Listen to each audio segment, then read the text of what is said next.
and CEO, is here. Brian Armstrong, and we are at the company's headquarters this morning. He's got a new op-ed out on CNBC.com. It is titled "Offshoring Crypto Hurts the Financial System and America's Geopolitical Standing." I want to welcome him this morning. Good morning. Thanks, Andrew. So you have a fascinating piece, and this really goes to what I think is the big issue, which is, do you believe, and I know what you believe, but should policymakers enact some form of real legislation here? If we don't, what happens in terms of that business going abroad? And can it be done without regulation, which is to say, I think a lot of folks look at what the SEC is doing right now, and they're looking at, enforcement actions across the board that are trying to make a point, but maybe not necessarily creating clear guidelines, and what the right answer is.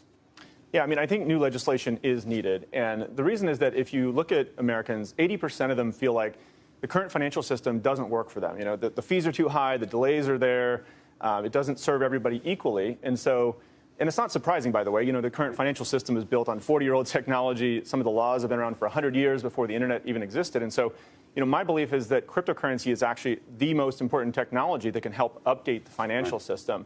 And what's really cool to see is that actually the user base of crypto advocates out there, there's 1 in 5 households in the U.S. are now using crypto. They're actually coming together and starting to get organized and saying, we want to elect candidates across 435 congressional districts that will help create this industry here in America safely. Do you think realistically we are closer to regulation? Becky and I and Joe were talking about this earlier. And, it feels like we're closer, but also feels like maybe we're just as behind as we were 5 years ago. Yeah.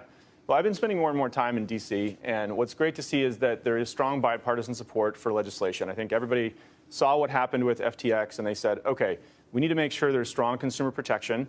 We also recognize that there's innovation potential here, and we don't want this to be like 5G or something like that, the semiconductor industry that got moved offshore too much. We need this to be built here in America with strong consumer protection. So there's at least 3 different groups I'm aware of in D.C., senators that are working on different bills being drafted in various different forms. And, it takes a small miracle anytime something actually becomes law. But I'm excited to see that there's people who are passionate about that, making that happen. And I think the voters in America want to see that. They're going to elect candidates coming up who are going to advocate for that. So what do you tell the crypto critics? And I'm thinking Senator Elizabeth Warren, she has said the following. She says, we have money laundering rules that cover banks and credit unions and stockbrokers and gold dealers and even Western Union, but current rules don't cover big parts of the crypto industry, and crypto likes it that way. Is she right?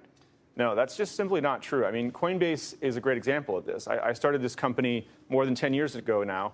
And I started it in the United States for a reason. I believed that this needed to be built here in a compliant and regulated way. So we've actually been regulated for about 10 years now. I mean, we initially sought out money transmission licenses here in the U.S. because that was the closest thing we could find to a license that made sense.